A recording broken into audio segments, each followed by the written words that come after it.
Hello student. तो स्वागत है आपका हमारे YouTube channel my target by Maurya sir पे। तो दोस्तों, आज के इस वीडियो लेक्चर में हम लोग अध्याय 4 डिटर्मिनेंट, जिसे हम लोग सारणी कहते हैं। तो पिछले हमने वीडियो लेक्चर में जो है प्रश्नावली 4.5 में प्रश्न संख्या 10 तक कंप्लीट कर रखा था, और आज के इस वीडियो लेक्चर में हम लोग देखेंगे प्रश्नावली 4.5 में क्वेश्चन संख्या 11। तो उसमें हम लोगों को इन्वर्स ज्ञात करना था, तो चलिए हम लोग उसको पहले पढ़ लेते हैं। तो ये हमारा दिया हुआ है कि प्रश्न 5 से 11 में दिए गए प्रत्येक अवयव का व्युत्क्रम ज्ञात कीजिए जिनका अस्तित्व हो। तो यहाँ तक हमने 10 तक कंप्लीट कर रखा है, और प्लेलिस्ट में वीडियो सारा का दिया हुआ है। तो डिस्क्रिप्शन में लिंक भी दिया है, यदि आप देखना चाहते हैं तो आप देख सकते हैं क्लिक करके। और आगे का वीडियो अगर आपको उसका नोटिफिकेशन चाहिए तो चैनल को सब्सक्राइब कर लीजिएगा, बेल आइकन पे क्लिक कर दीजिएगा, ताकि जितना भी वीडियो होगा उसका नोटिफिकेशन सबसे पहले आपको मिलेगा। तो क्वेश्चन नंबर 11 कुछ ये हमारा अभी दिया हुआ है। तो सबसे पहले हम लोग इसका जो है अस्तित्व ज्ञात करेंगे कि अस्तित्व क्या है, और उसके बाद इसका व्युत्क्रम ज्ञात करेंगे। अगर इसका अस्तित्व होगा तभी तो हम व्युत्क्रम ज्ञात करेंगे। तो चलिए हम इस क्वेश्चन को देखते हैं। तो यहाँ पर ये क्वेश्चन नंबर 11 हमने लिख लिया है। तो सबसे पहले हम लोग यहाँ पर लिख लेंगे कि चूंकि मान लिया हमने कि माना ये जो अवयव है इसका नामकरण कर दिया, और मान लिया कि ये अवयव क्या है, ए है। तो अब ध्यान दीजिए कि सबसे पहले इसका जांच करेंगे कि इसका अस्तित्व है कि नहीं है। तो अस्तित्व का जांच करने के लिए हम लोग डिटर्मिनेंट का मान निकालते हैं, और डिटर्मिनेंट का जैसा कि मान जो है हमारा डिटर्मिनेंट ऑफ ए का जो वैल्यू होना चाहिए 0 के इक्वल नहीं होना चाहिए। ठीक, अगर ये 0 के इक्वल हो जाएगा तब तो इस जो दिया गया अवयव है इसका अस्तित्व नहीं होगा। अगर ये 0 के बराबर नहीं है तब जाकर इसका क्या होगा, अस्तित्व रहेगा, और इस अवयव ए का व्युत्क्रम ज्ञात किया जा सकता है। तो सबसे पहले मेरा काम होगा डिटर्मिनेंट का वैल्यू ज्ञात करने के लिए। और यहाँ पे एक बात और भी देखना है कि जो ए इनवर्स होता है, यानी प्रतिलोम, प्रतिलोम मतलब ए का प्रतिलोम अगर हमें निकालना है तो 1 में डिटर्मिनेंट ऑफ ए होता है।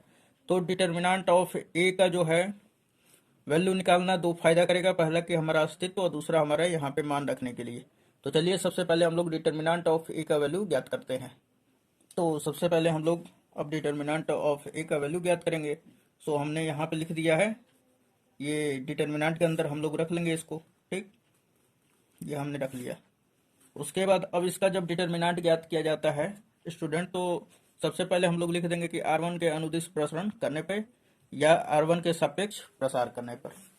तो ध्यान दीजिएगा, R1 मीन्स क्या होता है कि पहले पंक्ति का अनुदिश। ठीक, तो हम लोग लेंगे 1 ले लेंगे। तो 1 जब लेंगे तो ये पूरा रो और ये पूरे कॉलम के अवयव को छोड़ देंगे, बचेगा हमारा ये वाला, ये और ये हमने लिख लिया। फिर ये हमारा प्लस में होता है, उसके बाद यहाँ पे आएगा माइनस। तो माइनस, ये 0 है तो 0 हमने ले लिया। जब 0 लेंगे तो ये पूरा स्तंभ का सभी अवयव छोड़ देंगे, और ये पूरे पंक्ति का, इस पंक्ति का सभी अवयव को। तो बचेगा हमारे पास 0 sine alpha, 0 minus cos alpha.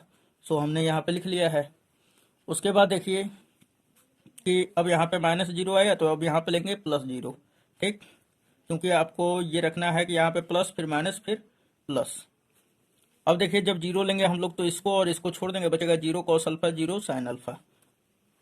और ये सब यहाँ पे प्लस, यहाँ पे माइनस, यहाँ पे प्लस, ये तो हमने समझा रखा है।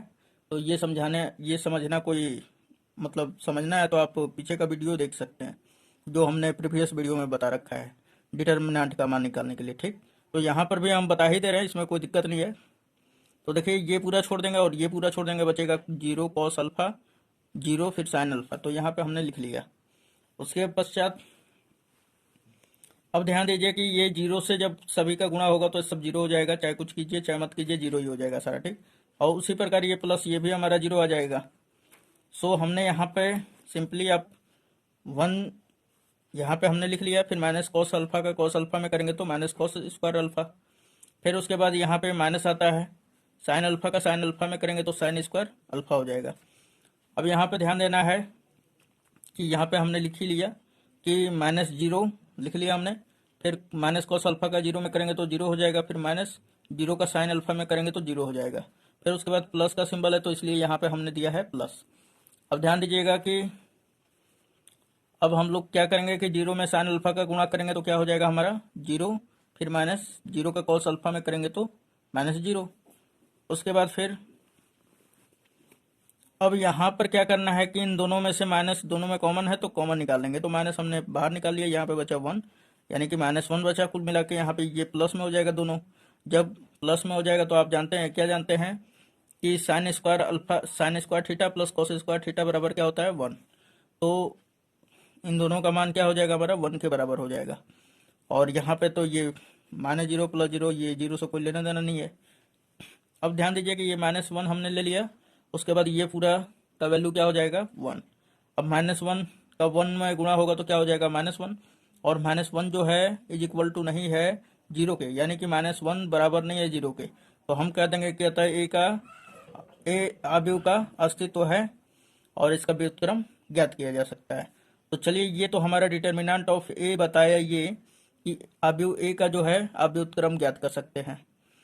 तो यहाँ पर देखिए कि अब हमें ज्ञात क्या करना है एक्चुअल में। तो अब हमें ज्ञात करना है ए इनवर्स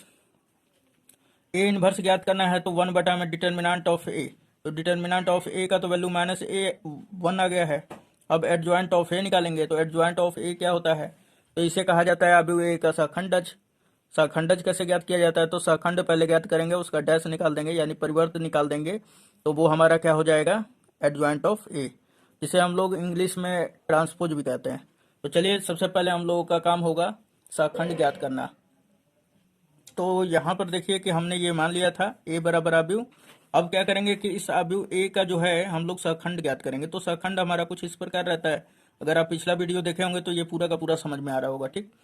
अब देखिए कि जब हम लोग सहखंड निकालेंगे तो सबसे पहले सहखंड को हमने 1 का सहखंड क्या मान लिया, A11, फिर 0 का सहखंड क्या मान लिया, A12, फिर 0 का फिर क्या मान लिया हमने, A13। इसी प्रकार डॉट डॉट डॉट यहाँ तक जितना इसमें अवयव रहेगा उतना हम लोग सहखंड मान लेंगे। अब उसके बाद जब सहखंड निकाल लेते हैं तो उसके बाद फिर कैसे एडजॉइंट निकालेंगे। तो यहाँ पे देखिए कि एडजॉइंट निकालने के लिए फिर क्या करना पड़ेगा कि जो सहखंड है उसका परिवर्तन करना पड़ेगा, यानी परिवर्तन निकालना पड़ेगा। जो पहला पंक्ति है वो पहला स्तंभ, दूसरा पंक्ति दूसरा स्तंभ, तीसरा पंक्ति तीसरा स्तंभ हो जाएगा। सो चलिए, हम लोग सबसे पहले फर्स्ट ऑफ ऑल हम लोग क्या निकालेंगे, सहखंड। तो यहाँ पर ध्यान दीजिए कि ये 1 का सहखंड को हमने किससे सूचित किया, A11 से, तो हमने लिख दिया A11। तो अब ध्यान दीजिएगा कि ये प्लस क्यों आ गया, यहाँ पर बात उठ रहा है कि ये प्लस कहाँ से आ गया। तो ये 1 और 1 को जोड़ेंगे तो हमारा 2 आएगा। 2 एक इवन नंबर है हमारा, यानी सम संख्या है, इसलिए यहाँ पर प्लस। यदि यहाँ पर 1, जैसे कि यहाँ पे आगे देखेंगे 1 और 2 रहने पर हमारा क्या है, ये 3 आ जाएगा। और 3 क्या होता है हमारा, ऑड नंबर होता है। तो ऑड नंबर रहने पे यहाँ पे माइनस का सिंबल देंगे, ठीक। तो अब आपको समझ में आ गया होगा, यानी विषम संख्या रहेगा, इन दोनों के पंक्ति और स्तंभ को जोड़ने पर अगर हमारा सम संख्या आता है तो प्लस, यदि विषम संख्या आता है तो माइनस। तो ये अब आपको समझ में आ गया होगा। चलिए, तो हमने लिया पहले 1 का सहखंड ज्ञात किया। तो 1 का सहखंड जब ज्ञात करेंगे तो ये जिस पंक्ति और जिस स्तंभ में रहेगा उन सभी अवयवों को छोड़ देंगे, यानी इसको छोड़ देंगे और इसको बचेगा cos alpha sign alpha minus cos alpha, यहाँ पे हमने लिख लिया। अब ध्यान दीजिए कि ये प्लस हमने लिख लिया। अब ये कॉस अल्फा में इस माइनस कॉस अल्फा का गुणा करेंगे तो क्या हो जाएगा, माइनस कॉस स्क्वायर अल्फा। फिर यहाँ पे माइनस सूत्र से आता है, साइन अल्फा का साइन अल्फा में करेंगे तो माइनस साइन स्क्वायर अल्फा। अब ध्यान दीजिए कि यहाँ से माइनस कॉमन कर लेंगे तो माइनस हो जाएगा, और जब माइनस कॉमन कर लेंगे तो ये दोनों प्लस में हो जाएगा। और चूंकि आप लोग ये सूत्र जानते हैं कि sine square alpha plus cos square alpha बराबर क्या होता है, 1, और माइनस पहले से प्रेजेंट है तो यहाँ पे -1 आ जाएगा। चलिए, अब देखिए, अब इस जीरो का हम लोग सहखंड ज्ञात करेंगे। तो 0 का जब लेंगे तो ये और ये छोड़ देंगे, बचेगा 0 sine alpha 0 minus cos alpha. So हमने यहाँ पे लिख लिया, और ये माइनस जैसा कि अभी हमने बताया। अब देखिए कि ये माइनस तो यहाँ पे रख लेते हैं, फिर 0 का माइनस कॉस अल्फा में होगा तो ये तो 0 हो जाएगा, फिर माइनस 0 का साइन अल्फा में होगा तो 0 हो जाएगा। 0 माइनस 0, और माइनस बाहर भी रहेगा तो कोई दिक्कत नहीं है, ये 0 ही होगा। चलिए, अब आगे देखते हैं। तो यहाँ पर ध्यान दीजिए कि अब 0 का हम लोगों को निकालना है। तो जब 0 को निकालना है तो इसको हम लोग सूचित किए इसका सहखंड को A13 से। A13 को जब लेंगे, यानी 0 को लेंगे तो इस पूरे स्तंभ के अवयव को, इस पंक्ति के अवयव को छोड़ देंगे, बचेगा 0 cos alpha 0 sine alpha. So हमने यहाँ पे लिख लिया है, 0 में साइन अल्फा का गुणा होगा तो 0, फिर माइनस 0 का कॉस अल्फा में होगा तो 0। अब यहाँ पर ध्यान दीजिएगा कि यहाँ पर प्लस होगा, क्यों, क्योंकि 1 और 3 को जोड़ने पर हमारा 4 आएगा। 4 हमारा इवन नंबर है, इसलिए यहाँ पे प्लस। अब ध्यान दीजिए कि अब हम लोग लेंगे इस 0 का सहखंड निकालेंगे। तो 0 के सहखंड को हम लोग A21 से सूचित कर रहे हैं। अब ध्यान दीजिएगा कि 21 हमारा एक विषम संख्या हो जाएगा, यानी कि 2 और 1 जब जोड़ा जाएगा तो हमारा 3 प्राप्त होगा, और 3 क्या है हमारा ऑड नंबर, तो यहाँ पे हम लगा देंगे माइनस। और फिर क्या होगा फिर कि जब ये वाला लेंगे तो फिर इसको छोड़ देंगे और इसको छोड़ देंगे, बचेगा 0 0 sine alpha minus cos alpha. So हमने यहाँ पे लिख लिया कॉस माइनस कॉस अल्फा का 0 में करेंगे तो क्या होगा 0, फिर माइनस साइन अल्फा का 0 में करेंगे तो 0। अब यहाँ पे ध्यान दीजिए कि 0 माइनस 0 क्या हो जाएगा, इज इक्वल टू 0। सो हमने 0 लिख लिया। अब ज्ञात करेंगे इस कॉस अल्फा का, यानी इस कॉस अल्फा का निकालेंगे तो ये पूरा छोड़ देंगे और ये छोड़ देंगे, बचेगा 1 0 0 माइनस कॉस अल्फा। सो हमने यहाँ पे लिख लिया 1 0 0 माइनस कॉस अल्फा। अब उसके बाद अब 2 और 2 है तो यहाँ पे क्या आ जाएगा प्लस, तो प्लस को दिखाइए चाहे मत दिखाइए कोई फर्क नहीं पड़ता है ना। 1 में माइनस कॉस अल्फा का गुणा करेंगे तो क्या होगा माइनस कॉस अल्फा, फिर 0 का 0 में करेंगे तो माइनस 0। अब माइनस कॉस अल्फा में माइनस 0 जोड़ेंगे तो माइनस कॉस अल्फा ही होगा, ठीक। उसके बाद अब आगे देखेंगे, तो अब यहाँ पे ध्यान देंगे कि अब जब साइन अल्फा लेंगे तो इसको हम लोग सूचित करेंगे a2 3 से, तो 2 और 3 को जोड़ने पे हमारा क्या आ जाएगा 5। तो यहाँ पर जब साइन अल्फा लेंगे तो ये पूरा और ये पूरा छोड़ देंगे 1 0 0 साइन अल्फा। अब ध्यान दीजिए कि ये 2 3 हुआ तो ये 2 3 एक विषम संख्या हो जाएगा जोड़ने पे, है ना, इसलिए यहाँ पे माइनस, और ये यहाँ पे हमने लिख लिया 1 0 0 साइन अल्फा, ठीक। अब ध्यान दीजिए कि अब इसका हम लोग गुणा करेंगे तो यहाँ पे ये माइनस है और 1 में साइन अल्फा का होगा गुणा तो साइन अल्फा, फिर माइनस 0 में 0 का होगा तो 0। अब माइनस का साइन अल्फा में गुणा होगा तो माइनस साइन अल्फा, और 0 से कोई लेना ही देना नहीं है ना। अब आगे देखिए कि जब 0 लिया जाएगा तो जब 0 लिया जाएगा तो इस अवयव का जो शाखंड है हम यहाँ पे लिख लेंगे a31। जब a31 लिखेंगे तो अब उसके बाद जिस स्तंभ में उन सभी अवयवों को छोड़ देंगे, जिस पंक्ति में उस अवयव को छोड़ देंगे, बचेगा 0 0 cos alpha sine alpha. So हमने यहाँ पे लिख दिया। अब यहाँ पे ध्यान दीजिएगा कि 3 और 1 को जोड़ा जाएगा तो 4 हो जाएगा, 4 हमारा इवन नंबर इसलिए यहाँ पे प्लस आ जाएगा। 0 में साइन अल्फा का गुणा होगा तो 0, फिर माइनस कॉस अल्फा का 0 में होगा तो फिर क्या हो जाएगा 0, 0 माइनस 0 इज इक्वल टू 0। अब आगे देखते हैं, अब हम लोग ज्ञात करेंगे इस साइन अल्फा का। तो साइन अल्फा का हम लोगों को ज्ञात करना है तो इसे हम लोग सूचित करेंगे a3 2 से। उसके बाद जब ये लेंगे तो ये पूरा और ये छोड़ देंगे, बचेगा 1 0 0 साइन अल्फा। तो चलिए हम इसको लिख लेते हैं। तो अब यहाँ पर ध्यान देना है कि 3 2 है तो 3 2 को जोड़ेंगे तो 5 आएगा, 5 हमारा ऑड नंबर इसलिए यहाँ पे आ जाएगा माइनस। अब देखिए 1 और साइन अल्फा का गुणा होगा तो साइन अल्फा होगा, फिर माइनस 0 में 0 का होगा तो 0 हो जाएगा, ये माइनस सामने है। अब देखिए माइनस का इस साइन अल्फा में होगा तो माइनस साइन अल्फा, और 0 से कोई लेना ही देना नहीं है क्योंकि प्लस 0 है और इसमें जोड़ा जाएगा तो कोई फर्क नहीं पड़ता है।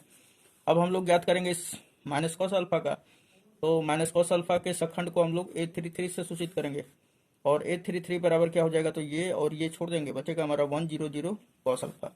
सो हम 1 में कॉस अल्फा का गुणा करेंगे तो क्या हो जाएगा हमारा कॉस अल्फा, फिर माइनस 0 में 0 का करेंगे तो 0।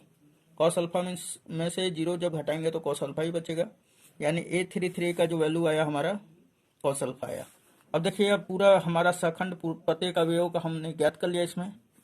तो हम लोग अब एडजॉइंट ऑफ ए निकालेंगे। तो आप क्या जानते हैं कि ए का सखंड जो होता है, सखंड का सखंड तो हमारा इस प्रकार होता है, इसका हम लोग डैश निकालते हैं, अर्थात एडजॉइंट ऑफ ए बराबर सखंड का परिवर्त। तो जब परिवर्त निकालेंगे तो जो पहला पंक्ति है वो पहले स्तंभ में कन्वर्ट हो जाएगा, दूसरा पंक्ति दूसरा स्तंभ, तीसरा पंक्ति तीसरा स्तंभ। सो हमने यहाँ पे इसलिए डायरेक्टली लिख दिया है, ठीक, यहाँ पे लिख दिया। अब इसका वैल्यू रख देंगे। तो यहाँ पे देखिए कि एडजॉइंट ऑफ ए का वैल्यू हमारा इस प्रकार ये आ जाएगा। अब देखिए चूंकि हमें ए इनवर्स ज्ञात करना है, तो ए इनवर्स ज्ञात करने के लिए दोनों का वैल्यू हमारा निकल चुका है। इसका -1 आया था और इसका भी हमने यहाँ पे निकाला है। तो बस सिंपली अब इसमें रख देंगे मान, हम लोग मान रख देंगे और यही क्या हो जाएगा हमारा ए इनवर्स हो जाएगा। तो चलिए देखते हैं। इसलिए ए इनवर्स बराबर 1 में determinant of A into adjoint of A. अब देखिए कि 1 में डिटर्मिनेंट ऑफ ए का वैल्यू क्या है माइनस का 1, इसलिए माइनस ऊपर रख दिया हमने अच्छा लगने के लिए, कोई दिक्कत नहीं है। उसके बाद एडजॉइंट ऑफ ए का वैल्यू हम लोग ये रख लेंगे आप। अब ध्यान दीजिए कि -1 का हम प्रत्येक अवयव में इसके संगत अवयवों में हम लोग गुणा कर देंगे। तो जब गुणा कर देंगे माइनस का तो जो माइनस में है वो प्लस में और जो प्लस में है वो माइनस में। सो यहाँ पर ये -1 था तो ये क्या हो जाएगा +1, ये 0 0 और ये जैसा माइनस में तो प्लस में सारा। तो उम्मीद है दोस्तों ये पूरा का पूरा समझ में आया होगा। तो अब नेक्स्ट वीडियो में मिलते हैं, वीडियो लंबा हो रहा है, ठीक। और यहाँ तक हमारा जो क्वेश्चन नंबर 11 तक था, ये हमारा प्रतिलोम व्युत्क्रम ज्ञात करना था, जो कि कंप्लीट हुआ। अब क्वेश्चन नंबर नेक्स्ट वीडियो में हम लोग 12 से देखेंगे, ठीक है। तो यदि वीडियो पसंद आया हो तो अपने दोस्तों में शेयर जरूर करें और वीडियो को लाइक जरूर कर दें। धन्यवाद।